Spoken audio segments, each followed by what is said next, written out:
Don't give me your fucking Manson lamps. Just fucking stop. Richie Aprile isn't terrifying because he's loud, or reckless, or unpredictable. He's terrifying because he thinks he's right. Most people remember the jacket, the scowl, the Manson lamps. They call him unhinged. But Richie isn't chaos. He's order, his version of it. Richie believes in rules. He quotes them. He worships them. And then he breaks them the moment they stop serving him, without a shred of doubt. That's not madness. That's entitlement with a moral framework. When Richie gets out of prison, he doesn't ask where he fits. He assumes the world waited. And when it didn't, he didn't adapt. He resented. That resentment is what makes him dangerous. Because in The Sopranos, the scariest men aren't the ones who lose control. They're the ones who believe their violence is justified. And once you understand that, Richie Aprile stops looking crazy and starts looking inevitable. Few characters in The Sopranos inspire as much nervous laughter and armchair psychoanalysis as Richie Aprile. For some viewers, he's the show's most terrifying presence. For others, he's simply an irritable relic with a Napoleon complex and a jacket no one asked for. Me? I find him fascinating precisely because he embodies a very specific brand of menace. The old-school sociopath who believes he is restrained by rules. Rules he quotes incessantly, but follows selectively. Richie is scary not because he's chaotic. He's scary because he isn't. He operates within what he considers a moral framework, the old school. He doesn't see himself as reckless. He sees himself as principled. That distinction is what makes him unsettling. He genuinely believes that the violence he dispenses is justified, earned, and even honorable.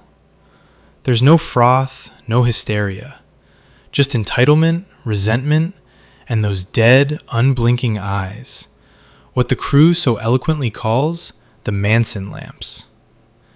His return from prison sets the tone.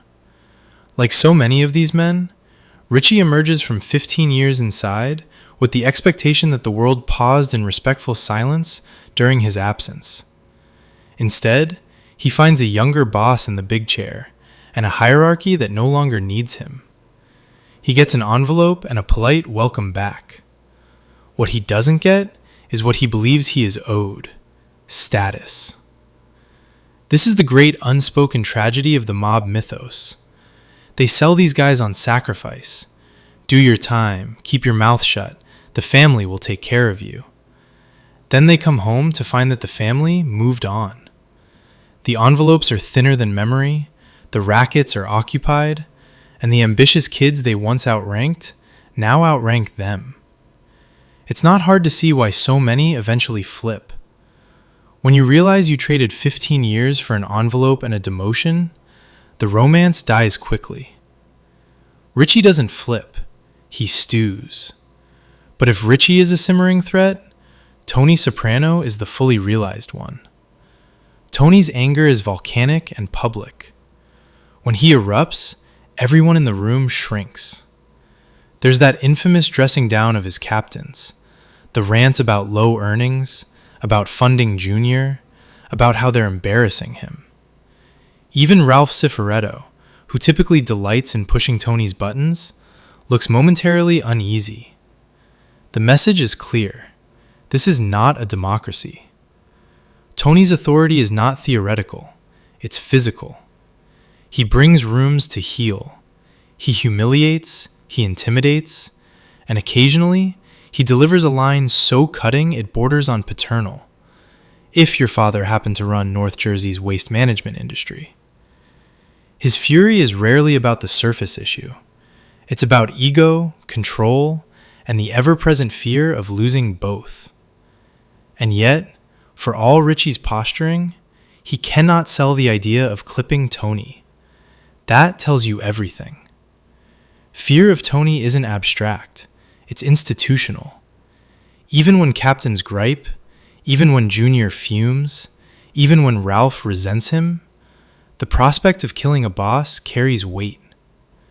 Which brings us to the so-called old school code Richie worships. If you can recite the rules, you can obey them. Whacking a boss, particularly one who controls lucrative assets like Port Newark and the Jersey Shore, would require approval from other families. In a real La Cosa Nostra structure, that's not a freelance decision. The mere incredulity in whack a boss says it all. It's not just morally dubious, it's structurally suicidal. Richie, for all his talk, doesn't seem interested in navigating that process.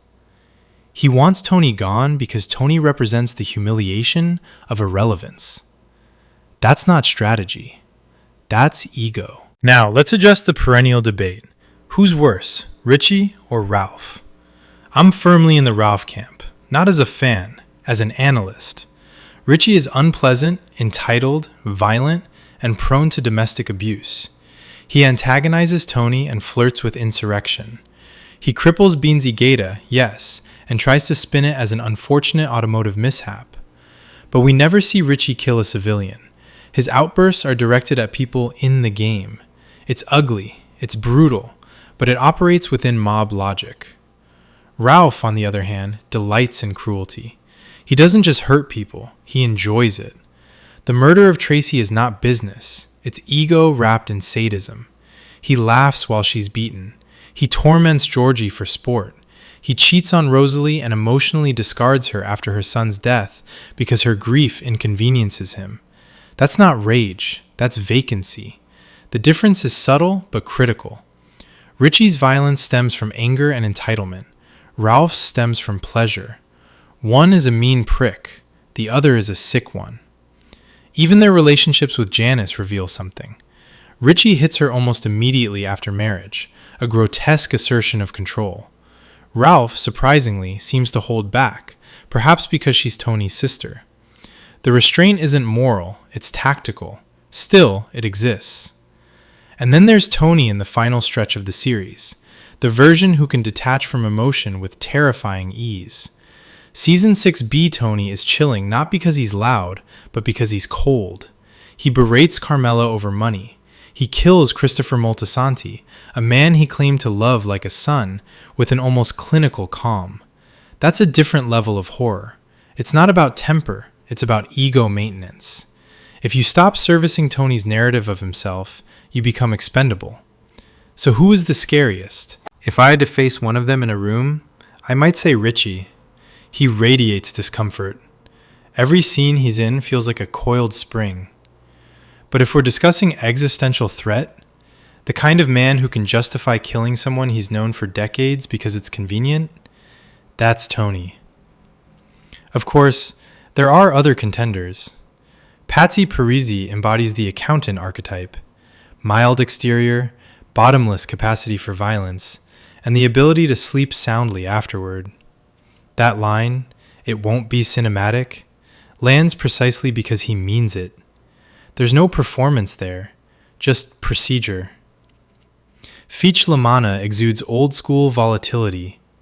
He feels like a man who could snap over a parking space and justify it with a story about 1968. But even Tony recognizes the pattern. Did we learn nothing from Richie? Nip it in the bud. That's leadership informed by scars. And then there's the quiet creepiness of aging hitmen discussing whacking Johnny Sack like they're debating dinner reservations. That's old-school psychopathy. Not the loud, theatrical kind, but the business-like variety. Back to Richie, though, because he remains the lightning rod. Was Tony unfair to him? I don't buy it. Richie gets out of prison and immediately assaults Tony's associate. He's told to back off. Instead, he escalates. He cripples Beansy. Tony's punishment? Build ramps. That's leniency bordering on negligence. Richie then disrupts Tony's executive game, scares away high rollers, and starts dealing cocaine on garbage routes after explicit instructions not to. When confronted, Richie deflects. It's just a little bit of coke. That's the problem. He doesn't grasp scale. A small bust on a garbage route invites federal scrutiny on a major revenue stream. Tony sees the ecosystem. Richie sees the envelope in front of him. Tony makes him a capo immediately. He allows him to participate in the Scatino bust-out. He doesn't tax him heavily. He doesn't clip him for insubordination. If anything, Tony bends over backward to avoid bloodshed. Richie interprets restraint as weakness. This is the fatal flaw of the old-school argument. If you demand respect, you must give it. Richie doesn't. He undermines, he disobeys, and he clings to a fantasy in which his brother's legacy entitles him to the throne. Even Junior, no fan of Tony, won't commit to the coup. That's not because Tony is beloved. It's because Richie is untrustworthy. Could Tony have extended a warmer olive branch? Perhaps. Tony is not exactly known for emotional intelligence. He needles Richie, mocks the jacket, and exudes impatience. But leadership is not therapy. The burden was on Richie to fall in line. He never does.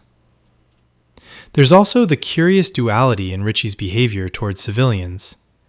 He's oddly polite to the kid at Beansy's Pizzeria. He pays the dancer at the Bing. He behaves at yoga. He lets kids who spill food on him walk away. That's not hypocrisy. It's strategic. Old-school mobsters cultivated neighborhood goodwill. Smile at the locals. Shake hands. Be grandfatherly. The reputation handles the rest. Think of figures like Carlo Gambino. Quiet, unassuming, almost avuncular. The bones were made in youth. In old age, demeanor did the heavy lifting. Being nice keeps the heat down. And frankly, that's scarier. A man who can murder but chooses charm until the moment requires otherwise? That's control. Contrast that with Christopher, whose insecurity bleeds into civilian life, creating chaos. Impulse makes you sloppy. Sloppiness invites scrutiny. Tony eventually concludes that Christopher is a liability. The car crash merely accelerates an outcome that feels, in Tony's mind, inevitable. When fans ask why Richie is labeled the most evil, I suspect it's aesthetic. He looks menacing. He speaks in clipped threats. He's perpetually on the verge of combustion. Ralph, by contrast, is funny, charming, entertaining. Humor masks horror. But strip away charisma and the calculus changes. Ralph murders for ego. Richie assaults and cripples within a warped but recognizable mob framework. Phil cheats and orchestrates brutality with bureaucratic calm. Tony suffocates a surrogate son to preserve his self-image. They are all evil. The profession requires it. The question is degree and flavor. If I were forced to quantify it in crude percentages, Ralph is predominantly sick with a garnish of mean. Richie is predominantly mean with a streak of sickness. Tony evolves from conflicted to clinical. Patsy smiles and balances the books. As for whether Richie could have been a great capo had Tony nurtured him, perhaps. If he'd fallen in line, respected the title, and prioritized the family's long-term revenue over personal vendettas, he might have carved out a comfortable niche. But that requires humility. Richie's defining trait is the absence of it.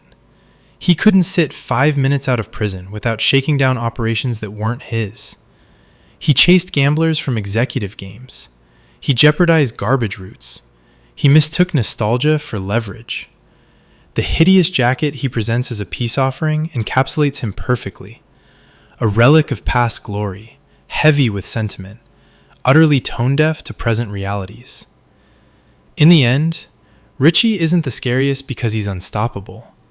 He's scary because he's predictable. Entitled men with grudges and half a crew behind them are dangerous, but only for so long. The real terror in The Sopranos lies in adaptability. In the man who can sit across from you, smile, and calculate your expiration date without raising his voice. So yes, Richie Aprile is dark. He makes scenes uncomfortable. He feels like a bad smell that won't dissipate. David Proval plays him with unnerving precision. But the crown for sheer horror? That belongs to the man who learns to detach, to rationalize, to kill without rage. Those who want respect, give respect. Richie demanded it. Tony enforced it. Ralph mocked it. And somewhere in North Jersey, the envelopes kept circulating, the garbage trucks kept rolling, and the old school code proved to be less a shield than a convenient excuse. If you're asking me who I'd least like to face across a table, I'll take the loud hothead over the quiet calculator every time. The loud one at least announces himself. The quiet one tells you it won't be cinematic, and means it. If this changed the way you see Richie Aprile, or Tony, or Ralph, subscribe. This channel breaks down the Sopranos the way the show actually deserves.